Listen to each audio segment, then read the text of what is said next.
Perspektif. Dengan saya Faisal. Dan saya Ani.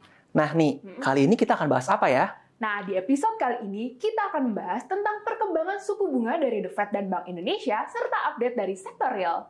Oke deh, jadi saksikan terus episode kali ini ya. Pada rapat Dewan Gubernur tanggal 18 September 2024, BI menurunkan BI rate sebesar 25 basis poin menjadi 6%. Keputusan ini menandai pemotongan suku bunga kebijakan pertama sejak Februari 2021. Terdapat 5 alasan yang mendukung penurunan suku bunga tersebut. Pertama, sudah semakin jelasnya arah suku bunga kebijakan dan outlook pertumbuhan ekonomi global, di mana beberapa bank sentral utama dunia sudah mulai melakukan pemotongan suku bunga. Kedua, berdasarkan perkembangan terkini data ekonomi Amerika Serikat, BI memperkirakan suku bunga kebijakan The Fed atau FFR akan dipangkas 3 kali tahun ini dan 4 kali di tahun depan. Ketiga, imbal hasil US Treasury tenor 2 tahun sudah di bawah imbal hasil US Treasury tenor 10 tahun. Hal ini menandakan berakhirnya kondisi inverted yield curve yang seringkali digunakan untuk melihat risiko terjadinya resesi di Amerika Serikat. Keempat, nilai tukar rupiah telah stabil dan cenderung menguat. Kebijakan SRBI terbukti efektif dalam meningkatkan arus modal masuk dan inflasi tercatat rendah dan dalam tren menurun. Penurunan BI rate ini juga merupakan upaya untuk mendukung pertumbuhan ekonomi. Kelima, terdapat kebutuhan untuk merangsang pertumbuhan kredit. Penurunan BI rate juga akan menurunkan beban pembiayaan fiskal sehingga kemungkinan kebijakan fiskal yang lebih ekspansif. Pada malam harinya diselenggarakan pertemuan FOMC bulan September 2024, di mana The Fed menurunkan FFR sebesar 50 basis poin menjadi 5%. Pemotongan jumbo tersebut merupakan yang pertama sejak Maret 2020 dan didukung oleh kondisi pasar tenaga kerja Amerika Serikat yang sudah melonggar dan proses disinflasi yang terus berlanjut. The Fed juga merilis proyeksi ekonomi terbarunya. The Fed memperkirakan total pemotongan FFR sebesar 100 basis poin pada tahun ini menjadi 4,5%. Untuk tahun depan, diperkirakan akan terdapat tambahan pemotongan sebesar 100 basis poin sehingga FFR menjadi sebesar 3,5%. Proyeksi inflasi untuk tahun ini diturunkan dari 2,6% menjadi 2,3% dan untuk tahun 2025 dari 2,3% menjadi 2,1%. Proyeksi inflasi inti turun dari 2,8% menjadi 2,6% untuk tahun ini dan turun dari 2,3% menjadi 2,2% untuk tahun depan.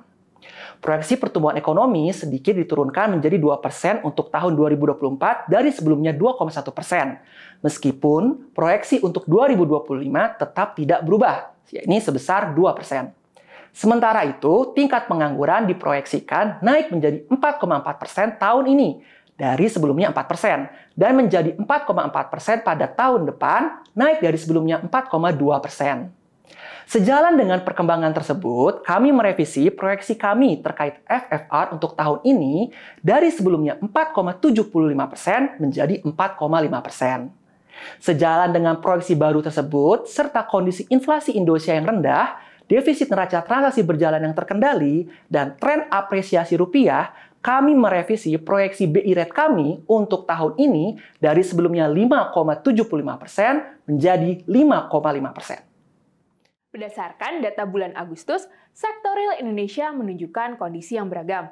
Data PMI Manufaktur Indonesia yang lalu mengindikasikan kontraksi manufaktur yang lebih dalam dibandingkan dengan bulan sebelumnya.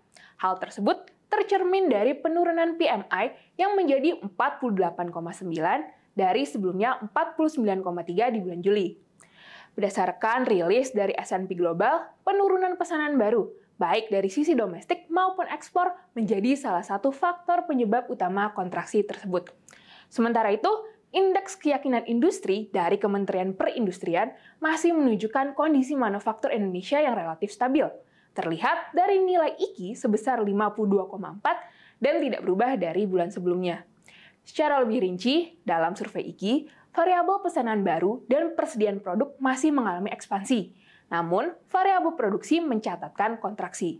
Hal tersebut mengindikasikan jika para produsen saat ini lebih memilih untuk menggunakan stok mereka untuk memenuhi pesanan konsumen. Sementara itu, indikator konsumen dan retail di bulan Agustus sama-sama menunjukkan penguatan dibandingkan bulan Juli. Bank Indonesia melaporkan bahwa indeks kepercayaan konsumen atau IKK di bulan Agustus mencapai 124,4, lebih tinggi dibandingkan 123,4 di bulan Juli.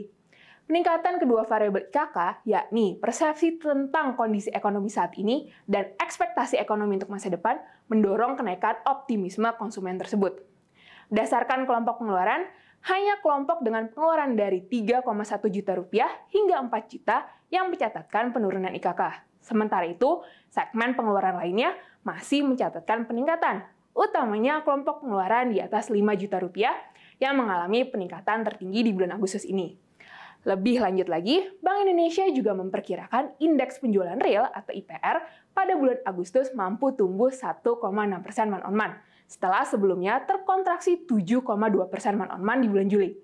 Hampir seluruh kelompok barang diperkirakan mengalami pertumbuhan IPR bulanan positif, dengan perlengkapan rumah tangga lainnya mengalami pertumbuhan bulanan tertinggi, diikuti oleh kelompok sandang dan bahan bakar, kendaraan bermotor. Di sisi lain, suku cadang aksesori serta barang budaya dan rekreasi diperkirakan masih mengalami kontraksi di bulan Agustus, sejalan dengan normalisasi kegiatan pasca liburan sekolah di bulan Juli.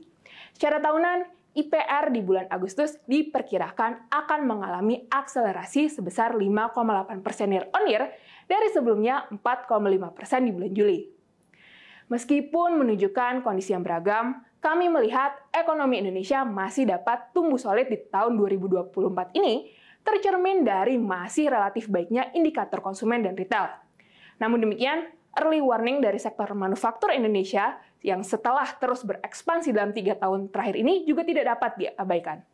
Kedepannya, kami melihat masih akan ada beberapa momentum yang dapat dimanfaatkan oleh para pelaku industri, khususnya berasal dari pasar domestik, yakni momen libur Natal dan Tahun Baru yang dapat memberikan insentif bagi para pelaku industri.